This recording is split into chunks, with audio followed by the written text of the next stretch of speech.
All right, man, peace.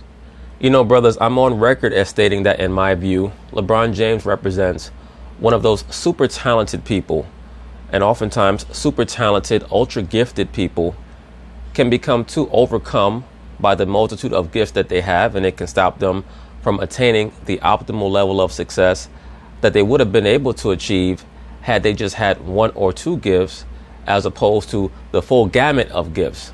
Because then they start to believe that they can do everything and they can fulfill every role. I believe that had LeBron James not quite had the basketball IQ that he has as an individual, he may have been able to win more championships, because there may not have been that sense of self-imposed pressure that he oftentimes fell victim to, very similar to a Peyton Manning. Well, one of LeBron James's flaws is that he thinks that he can be the GM and the coach of every team that he's on. And that's why I stated that without a doubt in my mind, Luke Walton would not make it through this current NBA season as the head coach of the LA Lakers. As of right now, they're 14-9, so Luke Walton is relatively safe. But his job is so tenuous that if they were to go on a 4-game losing streak, I promise you that he would get fired. He's going to have to win at least 50 games to have a chance to make it through the season. Keep in mind, David Blatt, the head coach of the Cleveland Cavaliers, when LeBron James decided to sign back with that franchise, won over 50 games, LeBron James' first year there, and I believe they had a record of 30-11. They were on their way to being a 60-win team when he was fired and replaced by Tyronn Lue. All because LeBron James respected the word of Tyronn Lue more than he did David Blatt, no matter what the team's record was. And once again, Luke Walton wants to run the Golden State offensive system, where you run, and jack up three-point shots. Magic Johnson does not like it, and at this point in LeBron James' career, he is going to cannibalize Luke Walton, because LeBron is not happy unless there's some level of forced change once he has been injected into an environment. LeBron cannot enter into your living room and allow the furniture to stay as it is. He has to change the furniture. Even if the new couch, the new end table that he brings in is not as good as the old, he has to feel like he made an impact, and that whatever environment he has come to has been forced to change because he has arrived. So anyway, they're going to talk about it, and I'm going to chime in. Hey, welcome back to First Take. We're coming to you live from above the Heineken River Deck at Pier 17. So the Lakers have a full stable of point guards. They have an NBA champion, Rajon Rondo. They had the second overall pick in last year's NBA draft in Lonzo Ball. And they have, just the best player on the planet in LeBron James. Well, James seems to be relishing his unofficial role of running the point. In an article written by Brian Windhorst, scouts have noticed that LeBron rarely looks to the bench to receive play calls from head coach Luke Walton. Why the hell would LeBron James look to the bench to receive play calls from Luke Walton? How many star players are receiving play calls from their head coach? Not even just a LeBron James, but of course, with the experience that a LeBron James has, playing in 9 NBA finals, do you really think that he's going to be paying attention to another person who happens to be his coach, who came into the NBA in the same draft class that he came into the NBA, and who for the most part was a bench warmer throughout his career? That's what Luke Walton was. That's why I tell you brothers all the time who like to complain that, the reason why LeBron is only 3-6 in the finals is because he's never played under a great coach. LeBron James believes that he is the great coach. How could he play under another person who can give him instructions when LeBron James believes that he knows everything that there is to know about basketball? So there's no way in the world that he could ever fit in with Golden State or with the San Antonio Spurs. He has to go to a team like the Cleveland Cavaliers last year or like the LA Lakers this year, who need him and who will allow him to bring all the chaos that he's going to bring so that he can create his own order. Who allows LeBron to call the game when he's running the show. He's also one of the smartest players in the NBA as well, Max. Yep. Does this say more about LeBron or Luke Walton? Well, this says a lot more about LeBron James, but what it's going to say about Luke Walton is that he's expendable. It says more about LeBron James. I was in New York, Stephen A., doing afternoon drive when Kobe essentially staged a mutiny against Mike D'Antoni. Max Kellerman, be very, very careful. There are going to be a lot of Kobe super fans who get upset with you. They're going to say, no, Kobe didn't do that. Kobe is the greatest player in the history of the NBA. He would never stage a mutiny against his head coach. You know what's so funny about that whole issue with Kobe and Mike D'Antoni? is that Kobe Bryant was the biggest advocate for Mike D'Antoni being brought on to the LA Lakers as the head coach. And at the time, Jim Buss actually presented the choice to Kobe of whether or not he wanted Phil Jackson back as the head coach or Mike D'Antoni. But because Kobe wanted to prove that he could win without Phil, he chose Mike D'Antoni. Why is that? Because Mike D'Antoni was his favorite player when Kobe was a kid living in Italy. Mike D'Antoni was a star player in the Italian league. Beyond that, Kobe Bryant, he fell for that okie doke as usual. So many players, they fall for the Olympic okie doke. They say, wow, Mike D'Antoni, he was a great and a brilliant offensive coach on the Olympics. So maybe he could bring that same pizzazz here. And it didn't work, of course, because Kobe Bryant is not a player who could fit into the Mike D'Antoni system, that style of play. And it destroyed Dwight Howard's career, what was left of it at the time. And Kobe eventually decided that he was going to throw the entire wagon on his back. The wagon was too heavy, and it caused his Achilles to snap. Because D'Antoni's system wasn't working with the Lakers, partly because Kobe didn't buy in. Thank you, sir. Partly because the roster wasn't exactly right. And Kobe did not want to play off the basketball. That's really what happened. Very similar to LeBron James. But Kobe knew we ain't missing the playoffs. That was the year they had Dwight Howard and Pau Gasol and Steve Nash. And yes, and the team underperformed and underachieved. Kobe, we ain't missing these playoffs. So Kobe took over the offense, essentially ran the point, ignored D'Antoni, did his thing, wound up with a catastrophic injury, but played them into the playoffs. And let me say this also. That last Kobe Bryant healthy season, the 2012-2013 season, I was more impressed by how well he played that year than any other year in his career.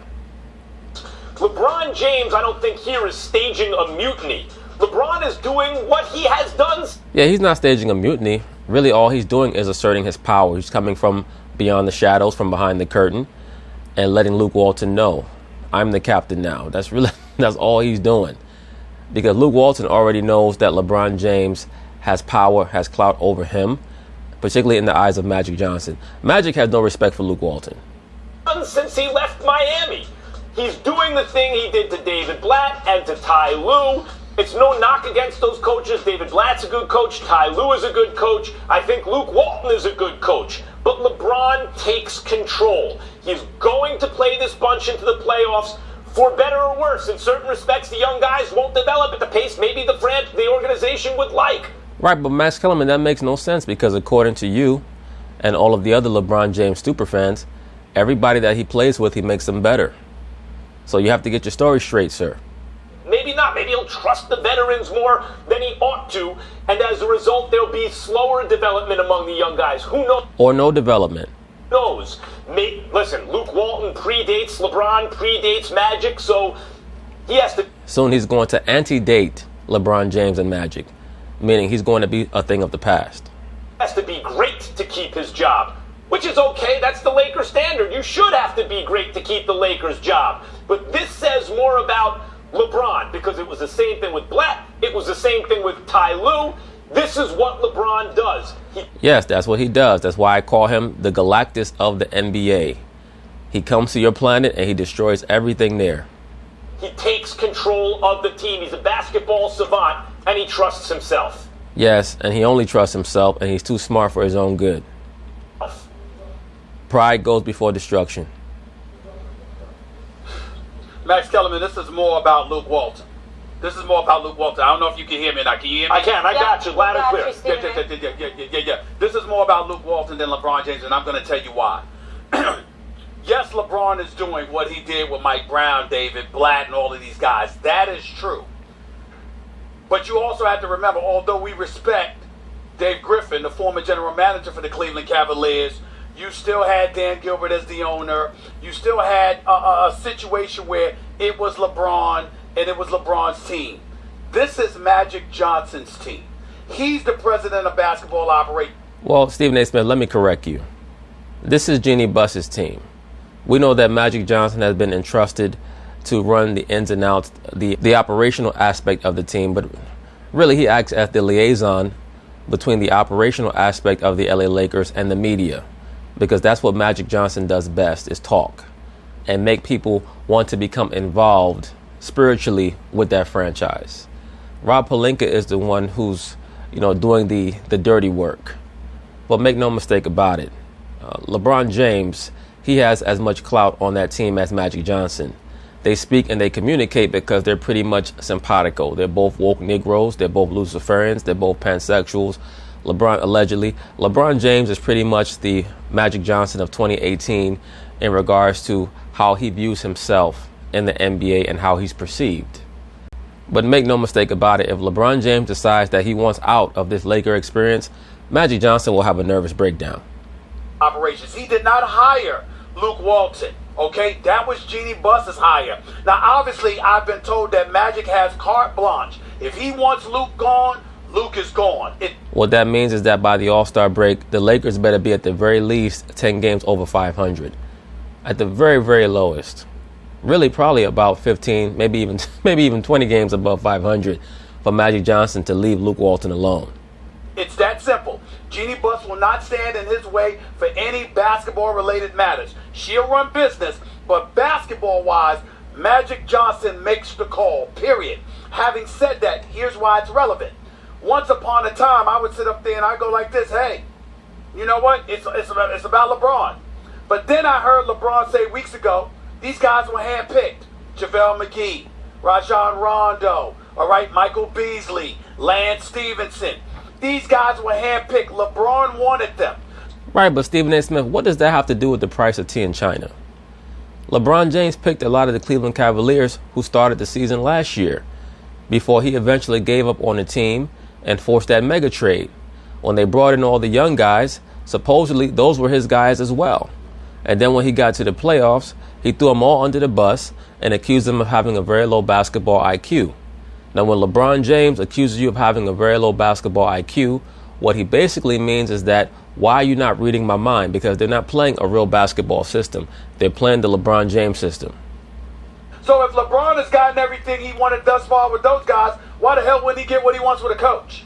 Now, he doesn't want to be on record. He doesn't want to be off the record, on the record, whatever. I have been told that LeBron James has stayed clear away from all of that. He doesn't want his name stained in any way in case. Of course, because should the Lakers not win, he does not want the blame. What LeBron James really needs to do, he needs to bite the bullet and pull a Bill Russell and become the player coach. Because that's what he wants to be anyway. In case Magic Johnson makes those decisions. And Magic Johnson is cognizant of that, which is why Luke Walton has still survived. I'm hopeful Luke Walton will survive. I like him. But they are ranked 20th offensively. That's not acceptable to Magic Johnson. They're fifth in terms of pace of play in the NBA. That's not acceptable to Magic Johnson, who sees LeBron James about to turn 34 years of age. Right, Stephen A. Smith, a lot of what you're saying is making sense from a basic two-dimensional perspective, but let's evaluate what you're saying right now. The Lakers are 20th in the league in offense, but they're 5th in pace of play. So what does that mean? That means that they have very poor outside shooting. Because if they're running that much and they're scoring as low as they're scoring, they're in the bottom half of the league in regards to overall offense. That means that they're not being very proficient with the basketball. And from what I've been told, they have very good point guards in LeBron James, Lonzo Ball, and Rajon Rondo. So either their point guards are not getting the job done in regards to distributing the basketball to their teammates, or they just don't have enough shooting to make the pace as proficient and efficient as it needs to be. So there's an issue with the roster. It's not so much the style of play. The style of play is going to become a problem because Magic is going to want the pace slowed down to conserve LeBron. But LeBron's problem is that he's one of these people who wants to complain about the pace of play, but then he also wants everybody to believe that he's in such great condition that he can play in any style, and he can't. Then on top of that, LeBron James does not want to get his ass in the post. If you're going to slow the game down, he has to get into the post and feed his teammates out the post and conserve his energy, use less energy by playing in the low post and, getting more layups, more jump hooks, etc. He does not want to do that. So that's where the true conundrum comes in. And that's how you know that eventually Luke Walton is going to get removed. Understanding that you got to make sure to preserve him to some degree. So I'm looking at all of those different things, and I'm saying to myself, these are not things that's going to work in Luke Walton's favor, especially when you have our Brian Windhorst and others writing about how LeBron James has ignored plays, not to be disrespectful, but that he's ignored plays that Luke Walton has called, to the point where Luke Walton ultimately figured out and stopped calling the plays and just let LeBron do what he wants to do. Right, but Stephen A. Smith, I guarantee you that the vast majority of superstar players in the NBA ignore many of their coaches' play calls. Now, we know that when it comes to LeBron, it's going to be on a whole other level. But I promise you that Steph Curry has ignored some of Steve Kerr's offensive calls. Damian Lillard has ignored his head coach's offensive calls. When you're talking about top-notch players, Kyrie Irving, etc., they're going to do what they see on the basketball floor. If you're Magic Johnson, who played for Pat Riley and Mike Dunleavy, you're sitting back and you're saying, wait a minute, my man needs more than this. Now, I'm not going to let him get stained, and I'm not going to let him get pilloried because people thinking that he got another coach fired. I'm not going to put him in that position. But at some point in time, if these things don't change for the better, I'm going to make a call. Now, Luke Walton just went through a winning streak. So I'm not going to panic. Yeah, that's going to hold off the piranhas for now. But he's slowly being lowered into the pool with the piranhas in it. Okay? But that win streak has made them stop that chain from lowering him into that pool. Just going through straight. They won 4 before then. But it'll be Magic's call. Magic is sensitive to that issue, of course, because he got Paul Westhead fired. And that, championship coach, he didn't like the pace of play back then. Too slow for him. And LeBron is not, LeBron is as much the next Magic Johnson as he is the next Michael Jordan. I mean, Once again, so many of these NBA pundits on television love to talk about how LeBron James is the new incarnation of Magic Johnson. He is not. What LeBron James is Oscar Robertson 2.0 in regards to his style of play. Magic and MJ had a baby. It was LeBron James, high-flying, but, basketball genius with the passing and the court vision. So Magic is sensitive to that issue. But was that really more about Westhead or Magic? That was more about Magic. This is more about LeBron than it is about Luke Walton. This is what LeBron does. Well, it's a bit different because keep in mind that Paul Westhead was able to actually win a championship with Magic Johnson back in 1980. Luke Walton has done nothing in the NBA thus far other than babysit arguably the greatest regular season team of all time, arguably in the Golden State Warriors. He may not want the reputation of coach killer, and I think coach killer is too strong here. This is not the guy he handpicked. So Luke cannot just be a good coach, which we know he is. He must be a great coach in order to save his job. But if he's a great one, he'll save his job.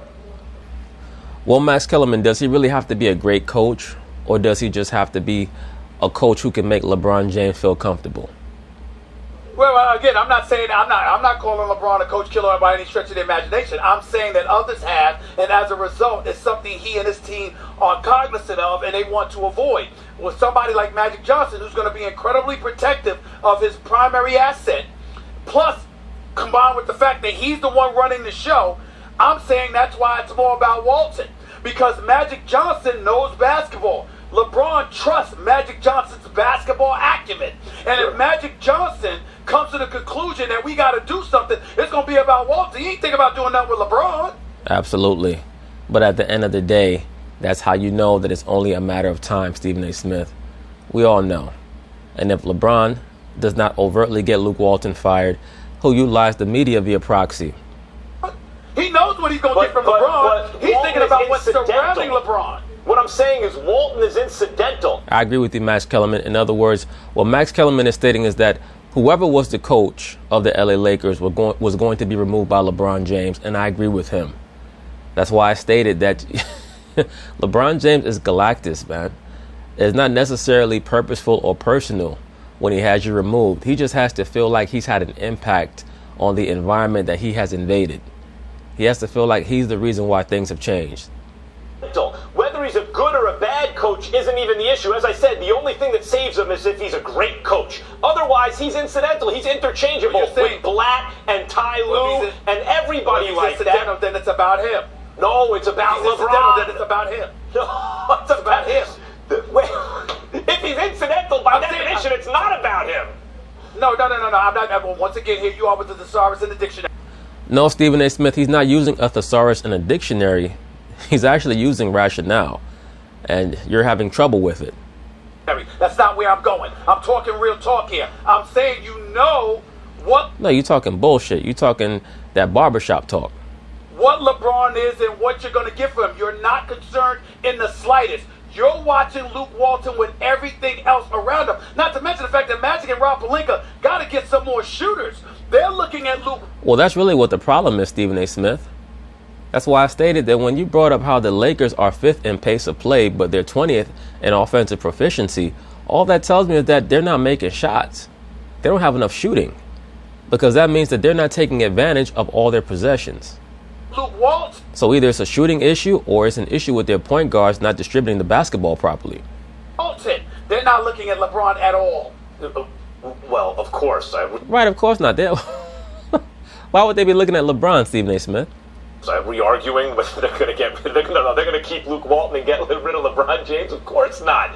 Part of this is roster construction, by the way. It was interesting the way Magic and Pelinka and LeBron, clearly, there's a lot of input, zagged while everyone else zigged, right? Everyone thought you have to surround LeBron with shooters, plus that's the way the game is going. Instead, they said, no, wait a minute.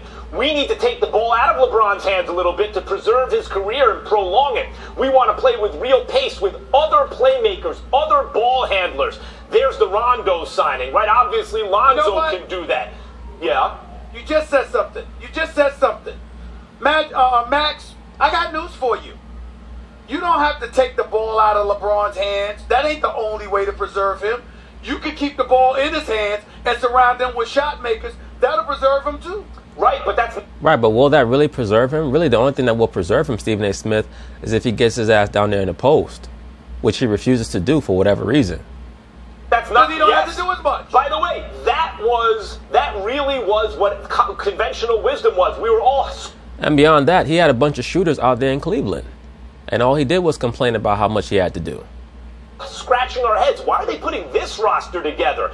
Then they revealed, because of what I just said, we want other guys to have a chance. But what it turns out, Stephen A., is that this roster isn't good enough, even for a good playmaker with his ball. The LA Lakers have a very good roster. They just don't have enough shooting. Their roster is very talented. They have Lonzo Ball. They have Brandon Ingram. They have a bunch of players who one would consider cast-offs, but talented cast-offs, like Lance Stevenson, Rajon Rondo, JaVale McGee, etc.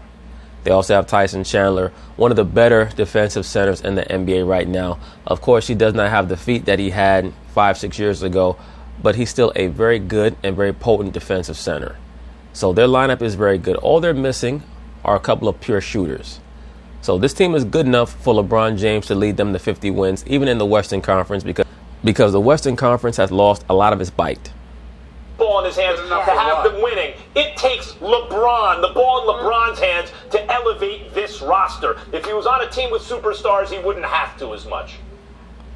Well, Max Kellerman, if he was on a team with superstars, it's like saying, if your aunt had a penis, she'd be your uncle. Like, what does that really mean? One of the other main discussions about LeBron James is that superstars do not want to play with him, because they already know what the system is that is involved when you play with or on a LeBron James team. Everything has to run through him. Everything has to go his way. You basically just stand there and watch him dribble, or he gives you the ball and he stands there and watches you dribble. There's no movement of man, and by the time he faces a team that has a high basketball IQ, he gets confounded and they lose. At the end of the day, best player in basketball. So that's the difference between a player with an individual high basketball IQ and a team with a high basketball IQ. There's a big difference. Certain individual players have a high basketball IQ from an individual perspective. But when you face teams that have a high team basketball IQ, like the San Antonio Spurs in years past, like the Golden State Warriors, they're always going to defeat that one-man squad, no matter how much of a basketball genius that one man is. Most intelligent as well. We got to table the basketball talk, guys, for right now. Stephen A's in debt. So anyway, that's basically it on that. We'll see how things turn out for Luke Walton. If I be a betting man, he's not going to make it through the season. And if he does, it's only going to be because the Lakers win at least 50 games. But we'll find out. Peace.